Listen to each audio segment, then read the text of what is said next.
দল হিসেবে নিবন্ধন ফিরে পেতে জামাতে ইসলামের আপিল শুনানি এবং রমনা বটমূলে ছায়ানটের বর্ষবরণ অনুষ্ঠানে বোমা হামলা মামলার হাইকোর্টের রায় আজ এই মুহূর্তে সুপ্রিম কোর্টে আছেন সহকর্মী আফজাল হোসেন। সরাসরি যাচ্ছি সেখানে। আফজাল, জামাতের আপিল শুনানিটি আজকে এখনো শুরু হয়নি। এর আগে যখন শুনানি হয়েছিল তখন জামাতের আইনজীবী বলেছিলেন যে 90% শুনানি শেষ হয়েছে, আজকে 10% শুনানি বাকি আছে।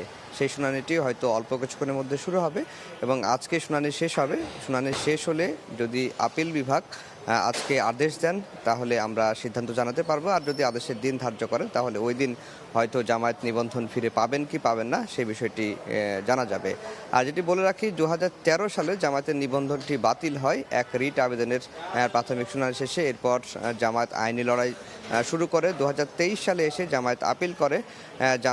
জামায়াতের আপিলের প্রেক্ষিতে আপিল বিভাগও জামায়াতের নিবন্ধন বাতিল করেন। তবে আপিল বিভাগ সেদিন নিবন্ধন বাতিল করার পেছনে শুধুমাত্র একটি যুক্তি দেখান যে ওই দিন জামায়াতের কোনো আইনজীবী আদালতে উপস্থিত ছিলেন না। সেই গ্রাউন্ডেই জামায়াতের নিবন্ধনটি হাইকোর্ট যে বাতিল করেছিল, বাতিলের রায়টি আপিল বিভাগও বহাল রাখেন। 5 আগস্টের রাজনৈতিক পট পরিবর্তনের পর জামায়াত আবারও, যেহেতু আইনজীবীর উপস্থিতি না থাকার কারণে আপিলটি নিষ্পত্তি হয়েছিল, সেই কারণে জামায়াত আবারও আবেদন করে এবং বর্তমান যে প্রধান বিচারপতির নেতৃত্বাধীন আপিল বিভাগের 7 সদস্যের বেঞ্চ রয়েছেন তারা সেই আবেদনটি মঞ্জুর করেন এবং মঞ্জুর করার পরে আবারও নতুন করে শুনানি শুরু হয় এবং শুনানি 90% শেষ হয়েছে। আজকে 10% শেষ হলেই হয়তো জামায়াতের নিবন্ধন ফিরে পাওয়ার বিষয়টি সিদ্ধান্ত আপিল বিভাগ জানাবেন।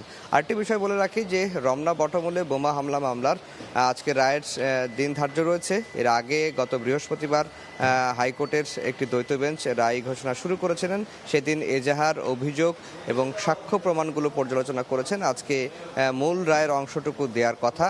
আমরা এখনও কোর্ট বসেনি, কোর্ট বসলে হয়তো রায় কতদূর এগোয় সেটি আমরা আপডেট আপনাদেরকে জানাতে পারবো। আর 2001 সালের 14 এপ্রিল রমনা বটমূলের বোমা হামলা মামলায় 10 জন নিহত হয়েছিলেন। এই ঘটনায় একটি মামলা হয় এবং মামলায় আমরা দেখেছি যে হরকাতুল জিহাদ নেতা মুফতি আব্দুল হান্নান সহ 8 জনকে মৃত্যুদণ্ড দিয়েছিলেন এবং 6 জনকে যাবজ্জীবন কারাদণ্ড দিয়েছিলেন এবং এই রায়ের বিরুদ্ধেই আসামিপক্ষ হাইকোর্টে আপিল করেন এবং ডেথ রেফারেন্সের অনুমোদন চেয়ে রাষ্ট্রপক্ষ একটি আপিল করে এবং জেল আপিলও কয়েকটি জমা পড়ে এবং সেই প্রেক্ষাপটেই আজকে চূড়ান্ত রায় ঘোষণার কথা রয়েছে। এর আগে যেহেতু গত বৃহস্পতিবার আংশিক রায় পড়েছেন, আজকেও আংশিক রায় পড়া শেষ হলেই এই মামলা চূড়ান্ত রায় হাইকোর্ট ঘোষণা করবেন। তো এই ছিল মূলত হাইকোর্ট থেকে আমার কাছে দুটি বিষয়ে সবশেষ খবর। সরাসরি যুক্ত ছিলাম সুপ্রিম কোর্টে।